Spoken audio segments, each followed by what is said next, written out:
I'm Vinnie Politan. The subject of my investigation is the death of Boston police officer John O'Keefe and the high-profile retrial of his girlfriend Karen Reed. After 2 months of testimony, all the evidence is in, and now the arguments have been made.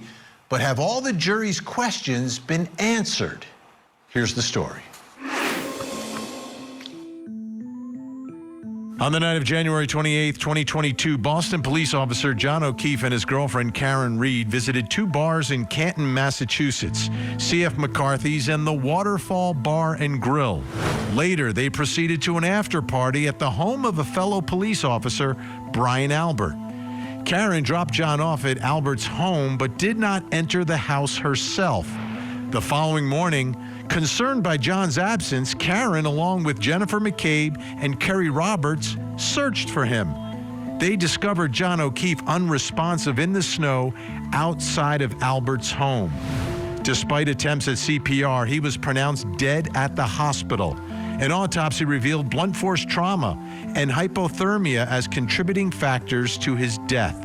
Prosecutors allege that Karen Reed, intoxicated, struck John O'Keefe with her SUV and left him to die in the snow.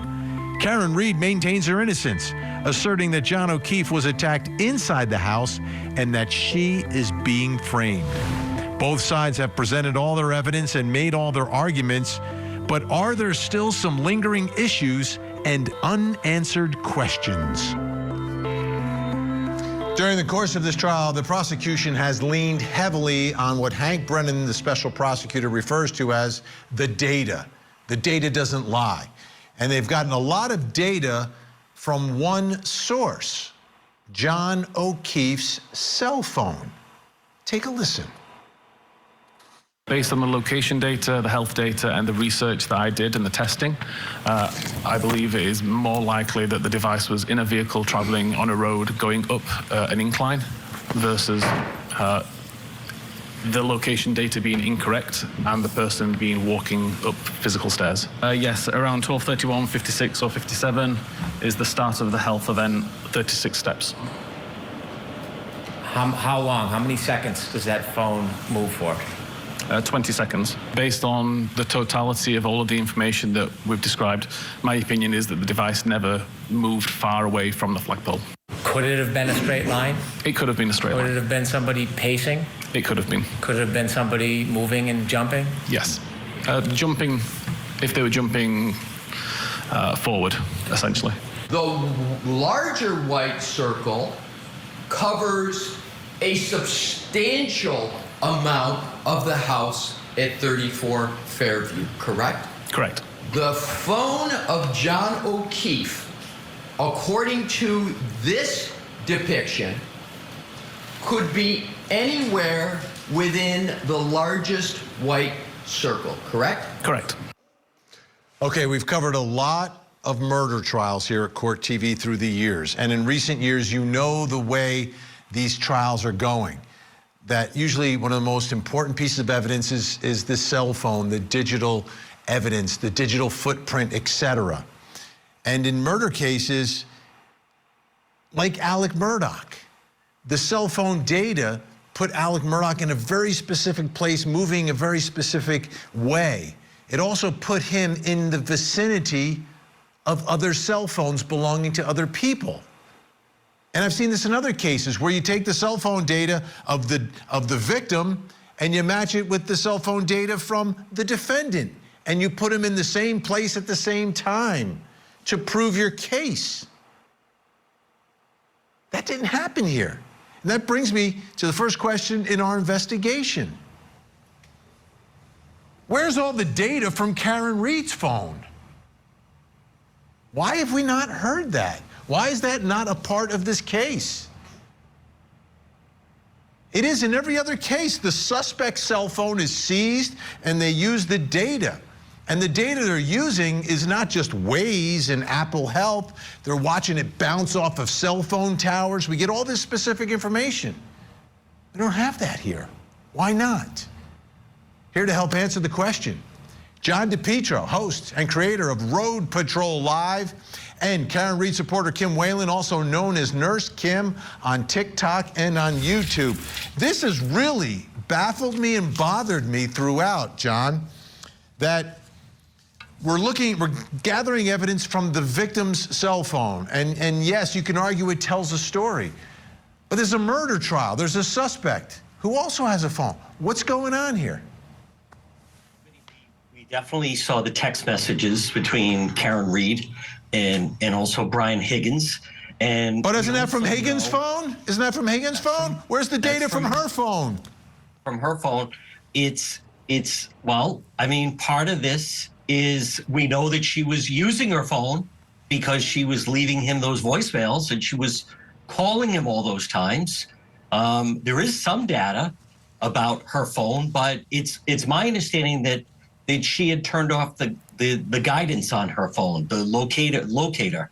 So therefore, when they're riding in her Lexus, you don't have the two phones paired up. You have his phone paired up with the data from her Lexus. But that is my understanding, that sometime before this incident, she had turned off the guidance or the locator in her phone. Yeah. Let me play this. This is from Sergeant Buchanan talking about having confiscated Karen Reed's cell phone. So it's like they had possession of it, investigators. Let's listen. Funny, I am going through his client's phone, and it says no nudes so far. He calls Miss Reed and references looking for nude photographs of her, correct? That is correct. Okay, so it's clear that the lead investigator, Trooper Proctor, has the phone. I'm telling you, I've covered dozens and dozens and dozens. You can tell how many I've covered through the years of these cases. And in recent years, it's always, we're using the phone to locate the suspect. I mean, at a minimum, what does her Apple Health data say about driving in the neighborhood? None of this came out. Kim, do we have any idea why? Yeah, Vinny. Well, I believe that it did come out in the first trial via Trooper Nicholas Garino that her, as John DePietro was saying, that her GPS was turned off. And your Apple Health data would only come through if you have that specific app turned on as well. But there is one glaring difference that we've noted in both trials, that if there were any deleted calls or searches, that it would have 100% been brought up, and it wasn't, because Karen Reed never deleted a phone call, a text message, or any searches she made on the internet. Okay, so the GPS tracker isn't there. Now, John, you've covered lots of trials in the past as well. I have seen the ability of investigators to take a look at data that is bouncing off of cell phone towers to locate. Lori Daybell, Chad Daybell, Alex Cox, huge trials that we covered. They're tracking everyone's movements when they're in the house, when they're next to each other. And it's because if you have any app open on your phone, it's bouncing off of cell towers. I mean, was her phone completely shut down? Well, when the Proctor text, if you read in between the lines, he, intimates he was having a tough time getting into the phone. And, it's very possible that a lot of data could have been either wiped out or compromised in some way. But you raise a very strong point here, Vinny. Everything has been the focus of John O'Keefe's phone, but not Karen Reed's phone in this trial. I just think you get a clearer picture. Now, Richard Green, who didn't testify in this trial, testified in the last trial and did mention something about data. Let's take a listen. What I don't know are what measures were taken to preserve that data, whether it was put in airplane mode, whether the location services were turned off, whether it was put in a Faraday bag. And quite frankly, Mr. Lowry, I don't know if they did all that, if the location data would have remained or not. I've never tested that. But all indications, it would have had location data on the day that it was seized, because we received the Apple map tile. But when I got the full extraction, there was no location data there. Now, I did observe. So there was no GPS location data on the defendant's phone, correct? From what you observed. I did find deleted location data from April of 2022. That was strange. April 2022, that's when investigators would have it, I believe, unless it was returned and deleted. Kim, what's going on here? It seems some data may have been deleted from her phone. Why would that even happen? Yeah, that was a huge moment for me in trial one, Vinny. I made several videos about it because when I heard Richard Green say that April 2022, we know that Karen Reed's cell phone was seized on January 29th, 2022, and it was never returned.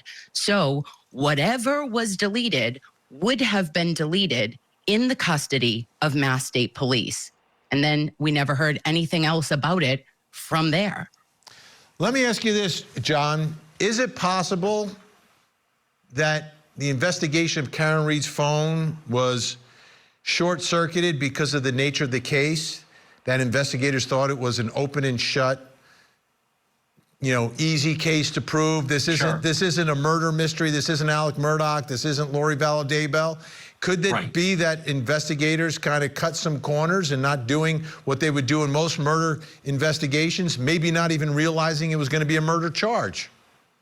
Vinny, what I find interesting is as the defense has made accusations about sloppy police work or even, obviously police corruption, but they've never talked about, what happened to the defendant's phone and what did they do with that? And that could prove her innocence in some way.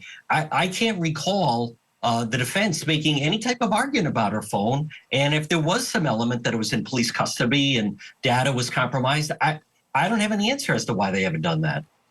Yeah, Kim, do we know anything about the defense mentioning any of the data in her phone? Like the same evidence that could perhaps make you look guilty could also make you look 100% innocent, but neither side has used really anything from Karen Reed's phone. Yeah, Vinny, that is questionable at best. But as playing devil's advocate with John saying, why hasn't the defense brought this up? One would think that the prosecution would bring it up in order to prove their case beyond a reasonable doubt. Yeah, I've seen it done. I've seen it done so many times. And usually the suspect's cell phone is the most important. And a lot of times they use the data to put them next to each other some way. Didn't happen here. Didn't happen here. Just one of several unanswered questions we have tonight. Coming up next, why is some of the ring video from John O'Keefe's driveway missing? And there's no video of that. I'm sorry? There's no video of that. No, I don't believe so. Brutal murders of 4 University of Idaho students. Oh my God, this doesn't happen here. Detectives arrested 28-year-old Brian Kohlberger. You could tell there was some off about him. He was stalking them. He was hunting them. Forget about motive. We don't even have a connection. This trial will be on Court TV. And I pray that we have justice. The Idaho College student murders trial. Live coverage begins this August, only on Court TV. Did you ultimately make it to Dighton? Yes, we did. Do you know what time you arrived in Dighton approximately? Approximately 3 p.m. Did you notice anything remarkable about the SUV? Yes, there was a large piece of red taillight cover missing from the vehicle. How clearly did you see that missing piece? What's your level of certainty? 100%. All right, Sergeant Buchanan testifying, but also we're taking a look at the video from the seizure of Karen Reed's SUV at her father's house. It was placed onto the tow truck, the flatbed, and brought down to the Canton PD and placed into the Sally Port.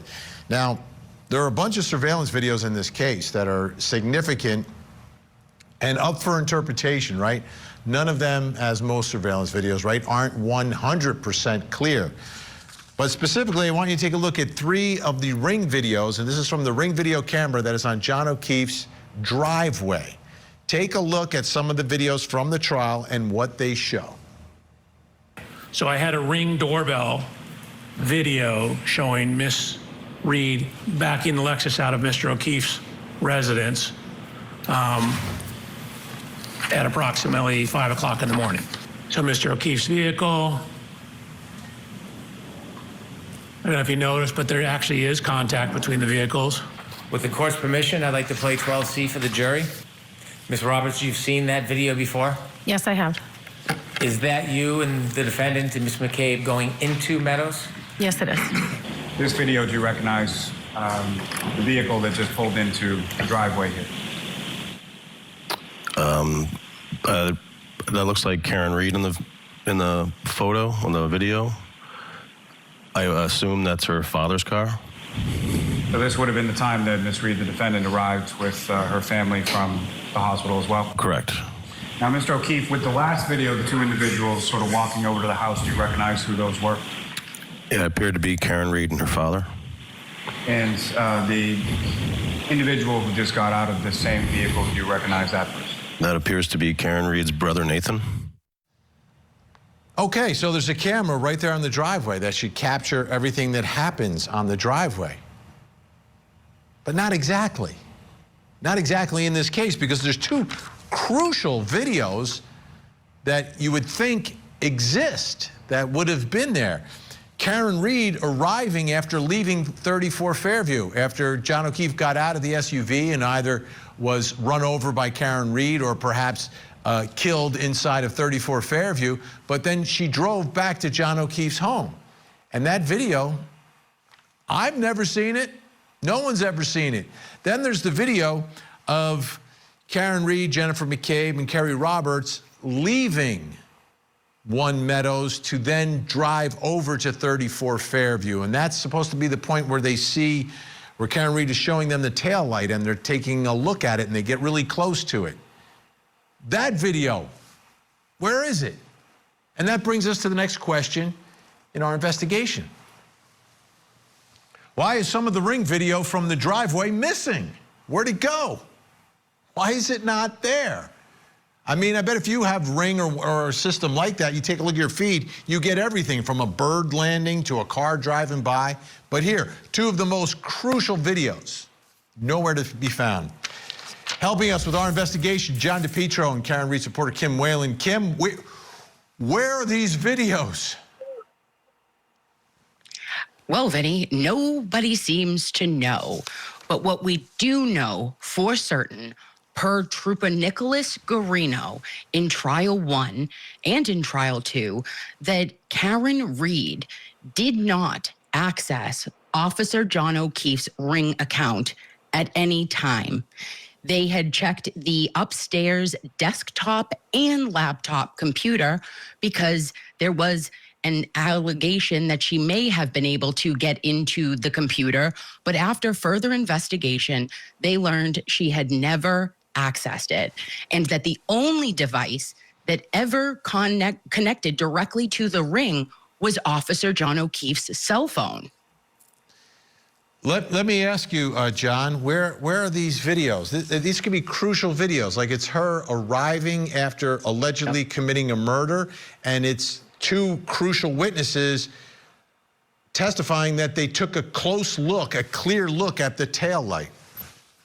Vinnie, we have some clues about this. And in this trial, if you remember, Peg O'Keefe testified that when she was back at Meadows that morning, you know, that John had been at the hospital, they were going over there, talked to the children, that Karen Reed and her father, Bill Reed, they arrived there. And according to Peg O'Keefe, they immediately went upstairs. She even said she regretted letting them in.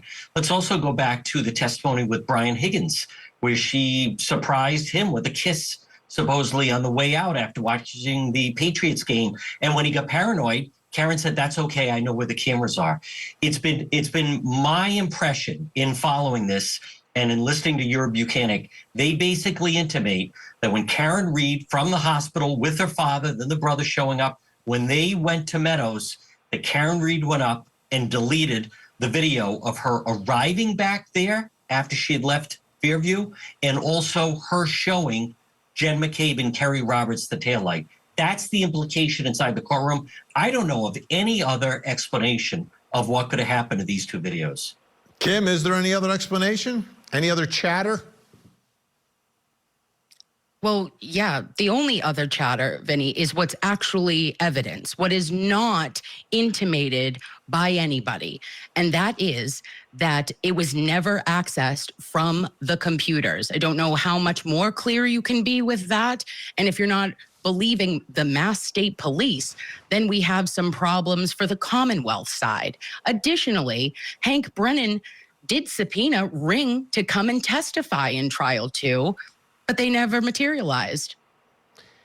Yeah, that's another thing in this case. We haven't heard directly from any of these organizations, whether it's Apple, and I understand they do everything they can to keep themselves from testifying because they'd be testifying all the time. But why haven't we heard from Ring, John? It would seem like the custodian of records from Ring might have these videos. I got the impression if they could pull them up, they would.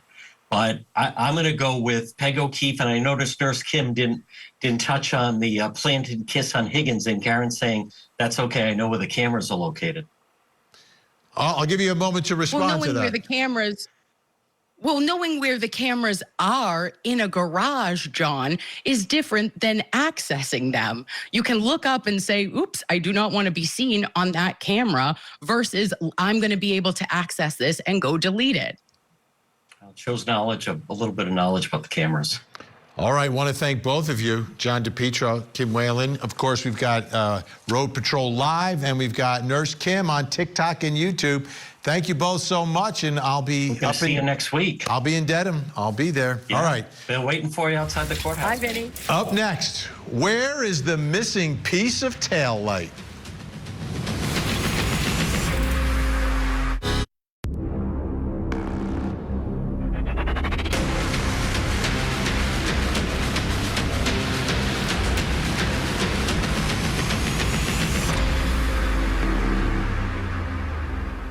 I'm Vinnie Politan. We continue our investigation of the death of Boston police officer John O'Keefe, a case about love, jealousy, tragedy, and death. The woman accused of John's murder is Karen Reed, his girlfriend, but she 100% claims her innocence. But will the jury see it that way? Here's the story. Boston police officer John O'Keefe was found dead in the snow outside of 34 Fairview Road in Canton on January 29, 2022. His girlfriend Karen Reed is now on trial for second-degree murder, accused of backing her SUV into him and leaving the scene. Prosecutors say a shattered taillight on Karen Reed's Lexus is incriminating evidence, claiming red plastic fragments were found near John O'Keefe's body and embedded in his clothing, proving that she struck him during a drunken argument after a night of partying. But Karen Reed's defense fiercely disputes this narrative. They argue the taillight was broken by investigators, and pieces of the taillight were planted at the scene to frame Karen Reed for a murder committed by those inside the house that night. The broken taillight has become a central symbol in the case. To the prosecution, it proves guilt. To the defense, it represents a conspiracy and cover-up. The taillight, and this has been so important from the beginning of this case, because when you think of a car impacting something else or a human or running someone over, there is going to be damage. And for prosecutors and investigators, their theory is very clear here. Her taillight's broken. There's taillight pieces near John O'Keefe. 1 + 1 = 2. But for the defense, it's much more complicated than that. It's these pieces of evidence were planted by state police, the lead investigator, and perhaps others. She's being framed. Her taillight was cracked but not broken. So there's nuance to this. It's not simply it's broken, she did it. There's another story, another way to interpret all of it. So the taillight really becomes a focal point for both sides in this case. So let's take a listen to some of the testimony connected to Karen Reed's taillight.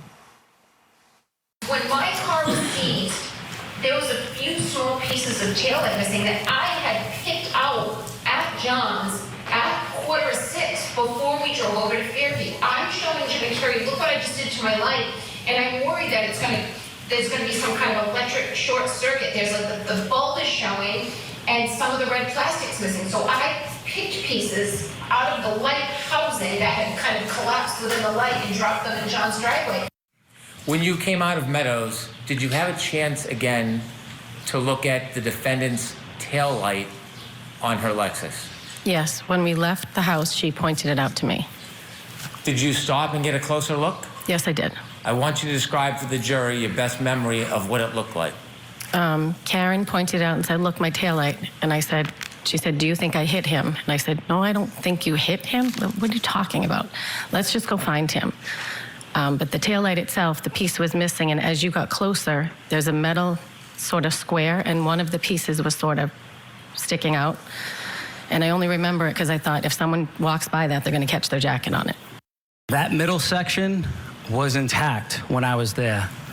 Towards that right side where that large chunk is, that's what was missing. So this area was intact. This is what I saw was missing here. Once you reconstructed the taillight, you'll agree with me that it was missing a piece, correct, or pieces? There was an empty spot on the overall reconstruction, yes.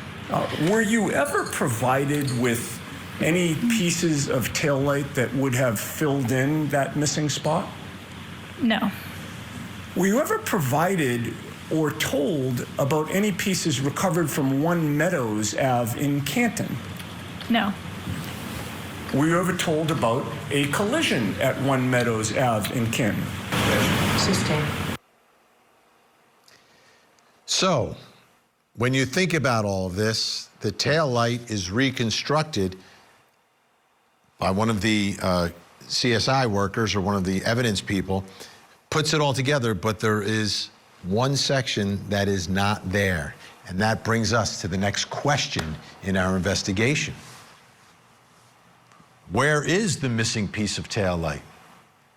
David Yannetti asking if anything was found at 1 Meadows, John O'Keefe's driveway, where Karen Reed said she picked out a piece and dropped it. They didn't find anything there. They didn't find anything at 30 Fairview to finish the last piece of that puzzle. So where is the missing piece? Here to help us, trial attorney Mike Jafer is with us, and Brandy Churchwell, host of the 13th Juror podcast and Crime Junkie Jury on YouTube. All right, Mike, what are your thoughts here? Where is the missing piece? You know, Vinny, I've struggled with the whole entire taillight saga in general, just not the missing piece portion of it, and here's why. What we saw in the second trial that we didn't see in the first trial was just how vicious an impact at 24 miles an hour would have been on both John O'Keefe's person as well as the taillight itself, which led me to conclude that the taillight, if she collided with him, the taillight would have exploded all over the street and curb, not just around his body. And we know that there was a snowplow, that came through later. So, I don't lose sleep over the missing pieces portion of it for that reason. It could have conceivably been swept away. I would be more surprised if all the pieces of the taillight were found around John O'Keefe's body than what ended up happening. Again, other aspects of the taillight saga bother me, just not the missing pieces portion of it for those reasons. Brandy, your thoughts about the missing piece? Where is it? There's something that I've always kind of gone back and forth about, because we do hear the testimony from her where she says, or I guess it's not testimony, it's the interview where she's saying that, she picked the pieces out and put them in the driveway. We have the, undocumented searches that are also happening at 34 Fairview at different times. And the way the evidence has been handled in this case, it doesn't exactly inspire confidence in, where everything went anyway. And, they even had instructions, just drive by on your way to work and, grab up any that you see. So the way that everything has kind of been handled, it's not really surprising to me that there are some missing, but also the ones that she said she dropped in the driveway, we've just kind of never heard anything else about those. They were never found, never talked about. So they could be, I guess, anywhere. Or if the defense's theory is right and that taillight was busted out during, some kind of thing happening at the Sally Port, then, maybe they ended up somewhere there. Let's take a look, because both sides in their closing arguments pointed to images of the taillight that they believe helps prove their case. We begin with the prosecution. These are all images before Trooper Proctor and State Police seize Karen Reed's SUV.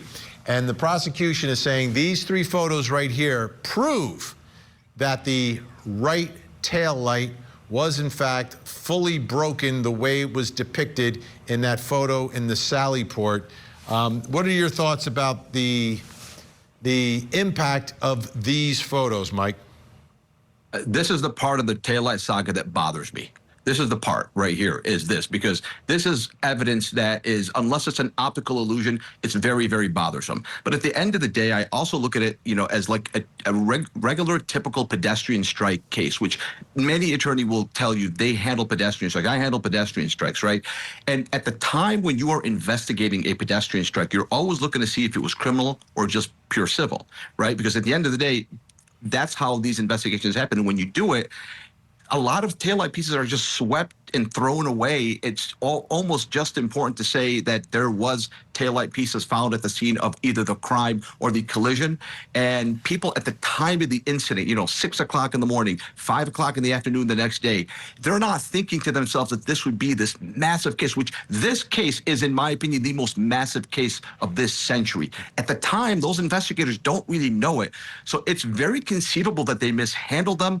Some of them were thrown away. Some of them were just discarded. There's so many things that could have happened that are non-nefarious. But I will tell you, this is the part, the pictures that you showed are the parts of this saga that really bother me, because I'm leaning in favor of the prosecution, but these are the things that peel me back and make me question whether or not my opinion is right or wrong. You mean give you some doubt? All right, Brandy, let's take a look at what the defense presented, because they had their own images that they believe prove that the taillight was cracked but not fully broken. What are your thoughts? How compelling are these images? Again, these are before the SUV is taken into custody by Trooper Proctor and brought to the Sallyport. Yeah, I mean, I think that that's one of the things that was the strongest in the taillight argument for the defense. I think that having those pictures and showing that it doesn't look like it does in the Sallyport. When you see that picture in the Sallyport, there's one little piece of red right there on the corner, and that's it. So when you see this and it's lit up red, that's not what we see when we see those pictures from February 2nd in the Sallyport. And also, Jackson made a really good point today when he was talking about the diffusers. Those diffusers being popped out or broken out or whatever. When they were testifying that the diffusers there's like 1.5 inches in between the red plastic and those diffusers, and the diffusers were broken, and the chrome piece that kind of connects them was. And Jackson made the point today that if those had been broken out at that time, none of that would be lighting up. And I thought that was a really good point too. So that is, that is reasonable doubt. Yeah, that point resonated with me as well. Although we're spending tens of thousands, in some cases hundreds of thousands of dollars, how about, doing that and seeing what we see? Take some images of a taillight cracked exactly like the Sallyport with the diffusers broken out and see if it illuminates or not. That would have been the experiment I wanted to see, Mike. How about you? There was tons of experiments that I wish I would have seen, and if I were to ever run into Hank Brennan, that would be one of the 3 questions I'd ask him is, why didn't you do this? Same would apply to the defense attorneys. Here's what I think happened, Vinnie. I think both sides did that experiment, and they realized that it became a Rorschach test. I'm just, surmising. I don't know that for a fact. But that is definitely an experiment I would have loved to have seen, in addition to a couple of other experiments like a dog bite expert. But that would have been an experiment that would have been very telling, because the pictures. Because we've got the images. They were telling. We've got the images. Does it make sense? Would it light up at all? Would there be red? Would there not be red? But no one did it. Okay, our guests are staying with us. Still to come. Where was Karen Reed driving for 28 minutes before she got to Jennifer McCabe's house? Karen Reed is in the midst of the retrial of the century. She is factually innocent. She's guilty. There's something wrong in this county. Come at me. John O'Keefe was killed by that defendant, Karen Reed. She's the victim of a corrupted investigation that was never about the truth. Another big day here at the Dedham Courthouse. Fight on. Nothing's breaking me, Matt. You'll see it all unfold right here on Court TV. The Karen Reed murder retrial. Live coverage weekday mornings, 8, 7 Central on Court TV. They can see nothing. But the defendant screams, "Stop, let me out." And they look around and they say, "What? Let me out, let me out." She does not see John O'Keefe. She knows where he is. So that scene in the morning is Karen Reed with Kerry Roberts and Jen McCabe pulling up the 34 Fairview. Karen Reed's in the back seat in the middle. Kerry's driving, Jennifer McCabe's there, and Karen Reed says she spots John O'Keefe, and the car pulls over, she runs out, and they find John O'Keefe on the front yard. And all of this began, there were some phone calls from Karen Reed and from John O'Keefe's niece to Kerry and Jen McCabe in that morning. And at some point, Karen Reed, we know at 5:07, gets in her car and leaves. Take a listen to what Hank Brennan said about that moment, that time period in the morning as Karen Reed leaves the home to go meet with Jen McCabe and with Kerry Roberts. Take a listen. And then she leaves at 5:07. She gets to Jen McCabe's about, 5:35? 28 minutes. It's about a 10-minute ride. Where does she go in 28 minutes? Where does she go? We don't know. We don't have data for that. But we know when she gets to Jen McCabe's house, she is panicked, frantic, out of her mind, screaming, waking everybody up. Jen McCabe comes down, can't understand her, going out to the car to try to console her. Why is she so frantic? Why can't she speak? Why can't she say a word? Because John went out and had a drink and fell asleep on a couch? Because John would maybe be cheating on her? What is causing this extraordinary duress? Did she stop somewhere on the way by? Did she just see death? And that's a powerful point. It's like one of those things that you bring up in your closing argument. It's kind of under the radar during the trial, and the defense has no opportunity to respond to it. And that brings us to the next question in our investigation. Where was Karen Reed driving for 28 minutes? 28 minutes that morning. Here to help us with all this, Mike Jafer and Brandy Churchwell. I want to put one more thing up on the screen just to give a little more context here, which is, how far away is the home? So Karen Reed began driving at 5:07, going from John O'Keefe's house to Jen McCabe's house. The estimated driving time, we did it on Google Maps, is about 6 minutes or so. They both live in Canton. It's not a huge town. It's about 6 minutes. But Karen Reed apparently arrives at 5:35, 28 minutes later. Where was Karen Reed driving for 28 minutes, Brandy? When I heard this, I thought this is the perfect example of why closing arguments aren't supposed to be considered evidence, because it sounds like a great point when he makes it, but it's actually very misleading. The thing that he says about 28 minutes and that being a 28-minute window is actually only a 2 to 12-minute window that we're truly looking at.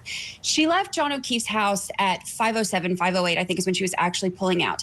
There's video footage of her going toward Waterfall, and then she leaves the Waterfall area and goes toward Jen's. And she's on the library video at 5:16. Then she is on video again at the temple at 5:18, and she turns right going toward Jen's house at 5:18. Now, Jen McCabe testified that Karen arrived between 5:20 and 5:30, not 5:35 like Brennan said. So you're actually looking at a 2 to 12-minute window for about a 5-minute drive. And when Karen turns toward Jen's at 5:18 right there, she goes straight towards Jen's. And if she were to have turned left onto, I think it's Dedham right there, that would have taken her back around toward 34 Fairview. But if you remember, Tully testified in last year's trial that Karen's cell phone actually hit on the tower closest to Jen's house from 5:20 a.m. until 5:37. So that corroborates her story of going to Jen's. And we do know that there's a cell phone tower that's closer to 34 Fairview because she was hitting on that tower when she was actually at 34 Fairview the night before and when they got there at 6 that morning until almost 7 when they left. All right, Mike, what are your thoughts here about the way Hank Brennan presented this, what the jury will think of it, and what was Karen Reed doing? Where was she going? I think I think Hank Brennan did it the right way. Hank Brennan wanted to give the defense a lot to deal with. He knew that they were limited to an hour and 15-minute closing argument, and maybe he thought to himself, this is a throwaway argument. They're not going to have time to respond to it. I want to put it in the jury's mind. Here's what I think is going to happen. If the jury believes Jen McCabe and Carrie Roberts' both of their testimony, they will infer that Karen Reed used that time to come up with a defense theory as she sobered up. Because McCabe testified that Karen Reed told her that she left John at the waterfall, and then after Jen McCabe outed her for that, she then, that she's, hey, I saw you at Fairview. Then we know that Carrie Roberts testified that Karen Reed told her that John O'Keefe might have been hit with a snowplow. So again, if the jury buys that testimony, they will infer that she was testing out theories as she sobered up from the night before. It's a little bit conspiratorial, but then again, that's the brand of this case. If, however, they do not buy either one of these women's testimony, then I don't think they'll spend a lot of time trying to figure it out, and they'll kind of more focus on the more suggestive evidence. But that's why I think Hank Brennan threw it in there, because he knew that they only had 75 minutes to contend with his closing arguments. So I think that's why he did it.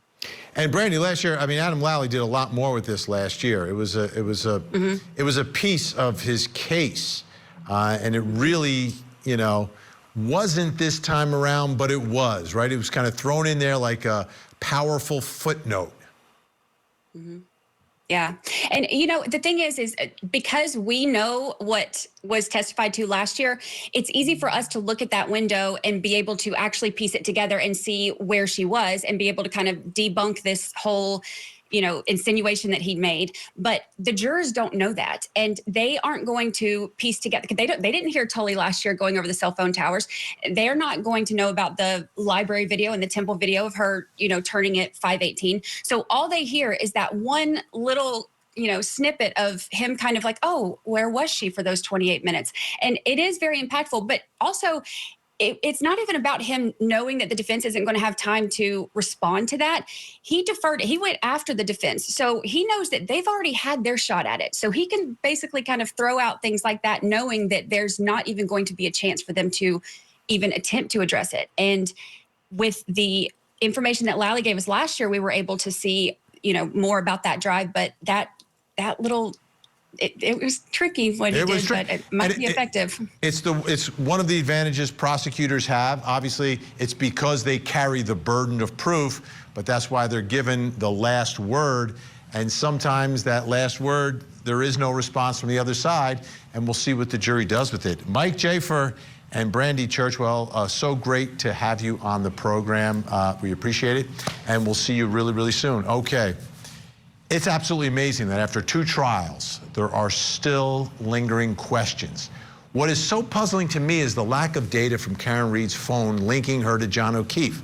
I've covered countless trials like Alec Murdaugh, I've been talking about it, where investigators were able to pinpoint the defendant's location, but it hasn't happened here in this retrial. I wonder if the jury will have the same questions. I'm Vinnie Politan. We'll keep digging for answers as the investigation continues.